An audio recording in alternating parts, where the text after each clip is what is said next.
Nama saya Resno Diniyati Putra, akrab disapa Resno, dengan NPM 2510485. Pada video kali ini, saya akan membacakan sebuah pidato guna memenuhi tugas ujian akhir mata kuliah Public Speaking. Judul pidato yang saya buat di sini yaitu memahami konsep peluang dalam kehidupan sehari-hari. Sebelum itu, izinkan saya untuk membacakan latar belakang dari pidato ini. Teman-teman sekalian, matematika seringkali dianggap ilmu yang sulit dan menakutkan. Angka-angka, rumus-rumus, dan simbol-simbol yang rumit membuat banyak orang merasa kesulitan memahaminya. Namun, tahukah Anda, kunci untuk memahami matematika sebenarnya terletak pada cara kita menjelaskannya. Disinilah peran penting bahasa Indonesia sebagai alat komunikasi yang efektif. Pada kesempatan ini, izinkan saya untuk mengajak kita semua untuk memahami salah satu konsep matematika yang sangat dekat dengan kehidupan sehari-hari, yaitu peluang. Melalui bahasa Indonesia yang baik dan komunikatif, kita akan melihat bahwa matematika bukanlah sesuatu yang menakutkan, melainkan alat untuk berguna memahami dunia di sekitar kita. Sebelum itu, izinkan saya untuk membacakan tujuan pidato ini. Yang pertama, untuk memahami konsep-konsep peluang dalam matematika dengan menggunakan bahasa Indonesia yang mudah dipahami. Dan yang kedua, yaitu menunjukkan aplikasi konsep peluang dalam kehidupan sehari-hari. Dan yang ketiga, yaitu membuktikan bahwa bahasa Indonesia dapat menjadi jembatan efektif dalam memahami konsep-konsep matematika yang kompleks. Izinkan saya untuk membacakan isi pidato ini. Assalamualaikum warahmatullahi wabarakatuh. Shalom, Om Swastiastu, Namo Buddhaya, Salam Kebajikan. Yang terhormat Romo Emilianus Jahadus SS MPD selaku dosen mata kuliah Public Speaking serta teman-teman mahasiswa yang saya cintai.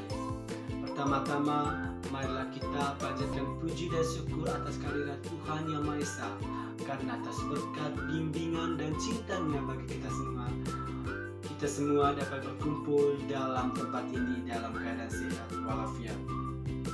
Hadirin yang berbahagia, pernahkah Anda bertanya-tanya, berapa kemungkinan hujan akan turun hari ini? Atau apa peluang saya lulus ujian dengan nilai A? Pertanyaan-pertanyaan seperti ini sebenarnya berkaitan erat dengan konsep peluang dalam matematika. Dalam bahasa Indonesia yang sederhana, peluang adalah ukuran kemungkinan terjadinya suatu kejadian. Peluang dinyatakan dalam angka 0 hingga 1 atau bisa juga dalam bentuk 0% hingga 100%. Jika peluang suatu kejadian adalah 0, artinya kejadian itu tidak mungkin terjadi. Sebaliknya, jika peluangnya 1 atau 100%, kejadian tersebut pasti terjadi. Untuk menentukan peluang, rumus-rumus dasar peluang yaitu PA itu sama dengan NA per NS, atau dengan bahasa Indonesia yang komunikatif, peluang itu sama dengan jumlah kejadian yang diharapkan dibagi dengan jumlah seluruh kemungkinan, yang dimana PA adalah peluang kejadian A dan NS adalah banyaknya kejadian A dan NS adalah banyaknya semua kemungkinan dalam ruang sampel. Oleh karena itu, contoh aplikatif dalam kehidupan sehari-hari yaitu contoh yang pertama berkaitan dengan pelemparan dadu. Soalnya, sebuah dadu dilempar 1 kali. Pertanyaannya, berapakah peluang munculnya mata dadu angka genap? Maka untuk menyelesaikan soal ini, pertama-tama mari kita identifikasi dulu. Yang pertama, ruang sampel atau semua kemungkinan. Coba teman-teman perhatikan sebuah dadu. Di dalamnya ada 6 kemungkinan, yaitu 1, 2, 3, 4, 5, dan 6. Maka kemungkinannya itu adalah 6 kemungkinan. Dan yang kedua, kejadian yang diharapkan atau dalam kurung angka genap. Dalam sebuah dadu, angka genap yaitu 2, 4, dan 6. Artinya dalam sebuah dadu, angka genapnya itu adalah 3 kemungkinan, 3 kejadian. Dengan menggunakan rumus di atas, maka P genap atau peluangnya sama dengan NA per NS, di mana NA-nya itu sama dengan 3 dan NS atau banyaknya ruang sampel adalah 6. 3 per 6 dibagi semua ruas itu dengan 3 dapat disamakan sama dengan 1 per 2. Jika kita bawa ke dalam bentuk desimal, 1 per 2 itu sama dengan 0,5. 0,5 jika dibagi dalam bentuk persen, maka sama dengan 50%. Kesimpulannya bahwa peluang munculnya mata dadu genap adalah 50%, artinya dari setiap 2 kali pelemparan, kita bisa mengharapkan 1 kali munculnya angka genap. Contoh yang kedua berkaitan dengan pengambilan kartu. Soalnya, dalam sebuah kotak terdapat 5 bola merah, 3 bola biru, dan 2 bola kuning. Jika diambil satu secara acak, pertanyaannya berapakah peluang terambilnya bola merah? Untuk menyelesaikan soal ini, itu tidak ada beda jauh dengan contoh soal yang pertama. Yang pertama, mari kita identifikasi dulu pertanyaannya. Yang pertama, jumlah seluruh bola. Dalam pertanyaannya tadi, jumlah seluruh bola yaitu jika dijumlahkan, yaitu 5 ditambah 2 ditambah 3, itu hasilnya sama dengan 10 bola. Dan jumlah bola merah yaitu 5 bola. Maka peluang terambilnya bola merah yaitu sama dengan 5 per 10, di mana bola merahnya adalah 5 dan jumlah bola jika dijumlahkan adalah 10 bola. 5 per 10 jika disederhanakan kedua ruas dibagi dengan 5, hasilnya sama dengan 1 per 2, atau jika dibawa ke dalam bentuk desimal yaitu 0,5. Jika ubah ke dalam bentuk persen, 0,5 jika dikali dengan persen itu sama dengan 50%. Maka kesimpulan dari soal nomor 2 ini yaitu peluang terambilnya bola merah adalah 50%, yang berarti setengah dari seluruh kemungkinan. Selanjutnya, contoh yang ketiga, ini berkaitan dengan situasi kehidupan nyata. Soalnya, di sebuah kelas itu terdapat 40 mahasiswa. Dari data absensi diketahui bahwa rata-rata 8 mahasiswa terlambat setiap harinya. Jika dipilih satu mahasiswa secara acak, pertanyaannya, berapa peluang mahasiswa tersebut adalah mahasiswa yang sering terlambat? Penyelesaiannya itu tidak lari jauh dari penyelesaian yang pertama. Untuk menentukan peluang yang terlambat, maka peluangnya sama dengan NA per NS, di mana NA dari soalnya itu tadi yaitu 8 mahasiswa.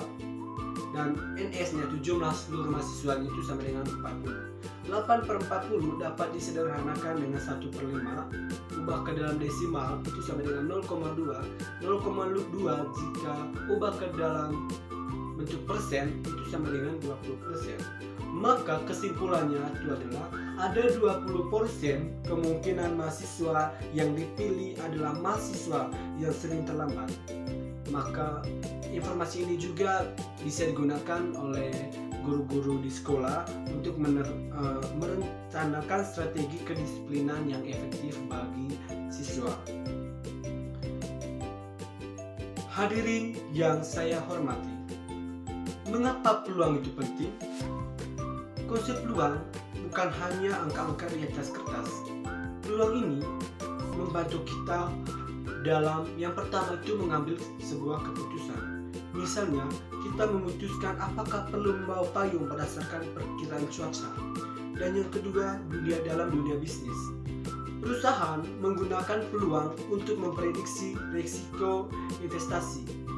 Dan dalam bidang medis, dalam bidang kesehatan, dokter menggunakan peluang untuk menilai risiko penyakit. Dan yang terakhir dalam bidang teknologi, algoritma kecerdasan buatan menggunakan peluang untuk membuat prediksi.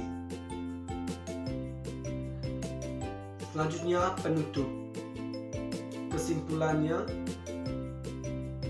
melalui pembahasan materi peluang ini, kita telah melihat bahwa matematika, khususnya konsep peluang, bukanlah sesuatu yang harus ditakuti. Dengan menggunakan bahasa Indonesia yang baik, komunikatif dan aplikatif, konsep yang tampak rumit dapat dijelaskan dengan cara yang mudah dipahami. Peluang itu mengajarkan kita untuk berpikir logis dan sistematis dalam menghadapi ketidakpastian. Dari pelemparan dadu sederhana hingga keputusan bisnis yang kompleks, konsep peluang selalu hadir dalam kehidupan kita. Yang terakhir, pesan reflektif yang saya ingin sampaikan dalam video ini yaitu kita semua diajak untuk merenungkan beberapa hal ini.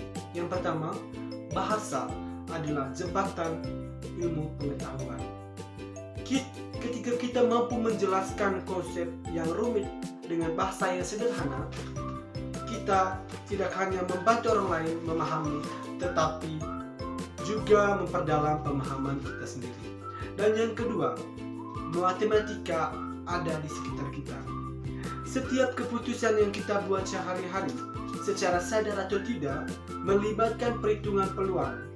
Memahami konsep ini membuat kita lebih baik, bijak dalam mengambil keputusan. Dan yang ketiga, yaitu jangan takut bertanya dan belajar. Matematika menjadi menakutkan ketika kita menutupi diri. Mari kita buka pikiran dan hati kita untuk terus belajar, karena ilmu pengetahuan adalah investasi terbaik untuk masa depan. Akhir kata, saya berharap pidato ini dapat memberikan perspektif baru bahwa matematika dapat dipelajari, dipahami oleh siapa saja, asalkan dijelaskan dengan cara yang tepat. Mari kita jadikan bahasa Indonesia sebagai alat untuk menyebarkan ilmu pengetahuan kepada lebih banyak orang. Dengan demikian, pidato yang saya sampaikan, apabila ada kekurangan dalam penyampaian pidato, saya mohon maaf. Terima kasih atas perhatian Bapak Romo dan teman-teman sekalian. Wassalamualaikum warahmatullahi wabarakatuh.